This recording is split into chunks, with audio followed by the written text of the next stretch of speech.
Cut to the chase. This is a brief clip from the YoJoeShow podcast, where we dive into everything: politics, tech, aviation, space, science, health, and medicine. Stick around for conversation that clips right to what matters.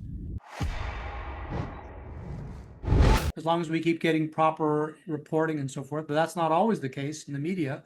There's been a bombshell out of the UK regarding the BBC and basically how they made up, contorted, and lied on various different stories. But the one that's probably the biggest has to do with President Trump during his run for election, and then even his prior, talking about what happened when he, quote unquote, lost the election in 2020. Let's take a look. This was a just earth-shattering reporting by the Telegraph out of the UK. Did an amazing job and basically put the BBC, the nationally funded, taxpayer-paid broadcasting system, on notice. Let's take a look. The BBC claims to be the pinnacle of impartial reporting, but what if there was an internal dossier that revealed that wasn't the case? The Telegraph has seen a letter that reveals one of the BBC's own independent advisors repeatedly warned that the broadcaster had serious and systemic problems. A week before the US election, BBC Panorama released a documentary called Trump: A Second Chance, and in it, they played the following clip. We're going to walk down to the Capitol, and I'll be there with you, and we fight. We fight like hell. But Trump didn't in fact say this at all. The BBC spliced together two clips that took place 54 minutes apart. So let's go through it again. We're going to walk down to the Capitol, and I'll be there with you. Now, see there, between Capitol and, that's a cut. Here's what Trump actually said. We're going to walk down to the Capitol,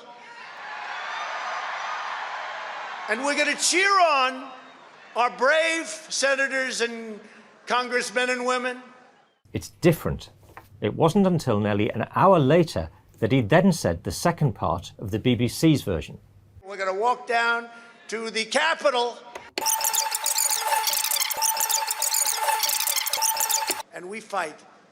We fight like hell. Now, it's true that a lot of people will still feel Trump's claims that in 2021 the election was stolen were entirely inappropriate and unbecoming of a figure in politics.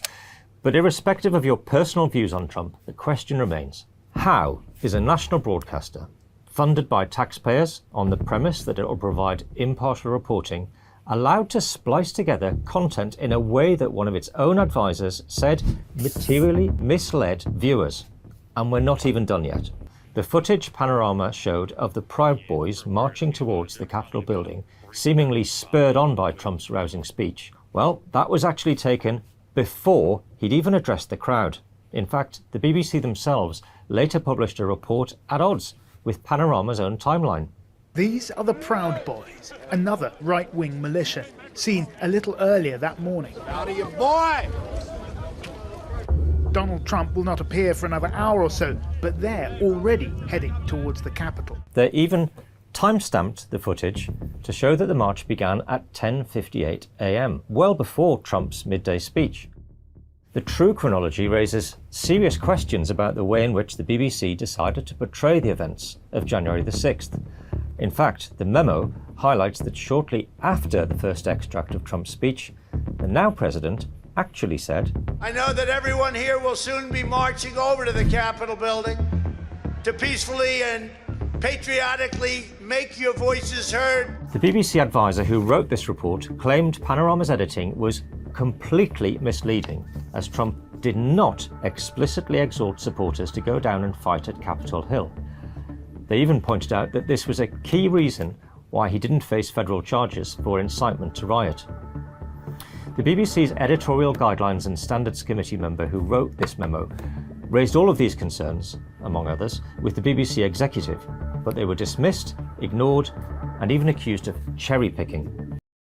Bye-bye, BBC. I mean, this really should be the story that totals Auntie, isn't it? And it's not going to, but what they did with Panorama, where they took an hour-long speech by President Trump and then spliced it, Really an hour-long serious. segments, spliced it together to make it sound like he's inciting insurrection with like the mood music and the doom filter over the top.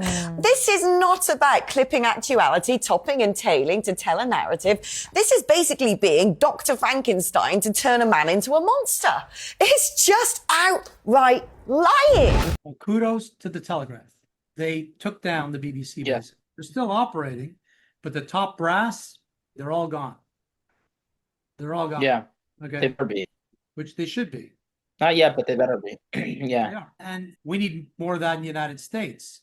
In fact, Trump is talking about a multi-billion-dollar lawsuit against the BBC. He's already sued news organizations here in this country. It made huge amounts of money.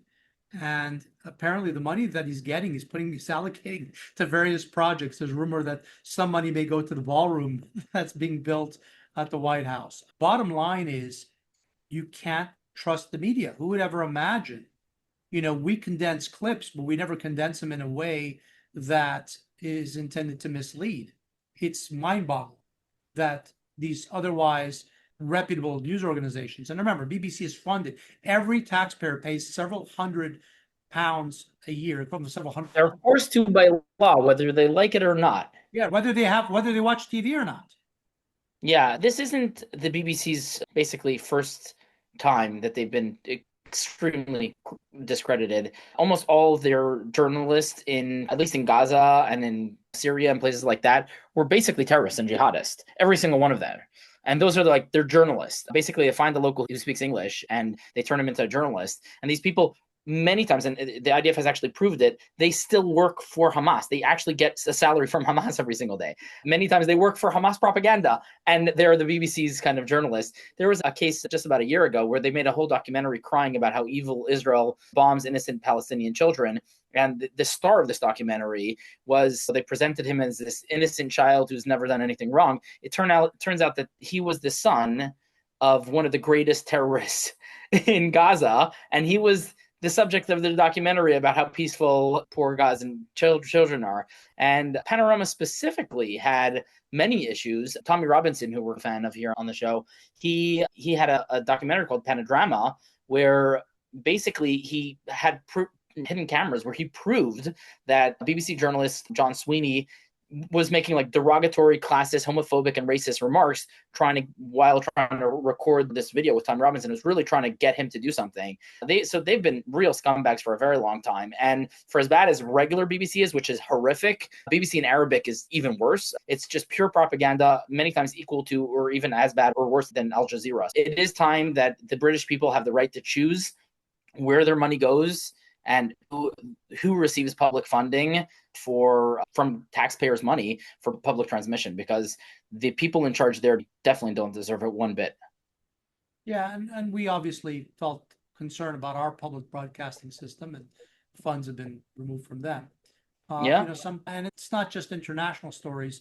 They were caught closer to home, actually, with a story a while back when Queen Elizabeth was on the throne, and they basically doctored some of what she had said and twisted that, which, that's quite the insult to go and for them to twist and misrepresent what the Queen was saying. And Princess Diana, they deceived in a 1995 interview with her. They deceived and they changed what she was saying. So even the beloved Princess Diana, the most loved British royalty ever, they also were caught kind of playing with that. In 2012, there's a story where some prosecution and sexual abuses abound. So the BBC has had tons of problems, and it's really time for the British people to stop funding them. Yeah, and some of this stuff is just out of this world. The stories that they're telling are just so outlandish. We hope you found our clip segment informative. For more content, be sure to like, comment, subscribe, hit the notification bell, and watch the full episode.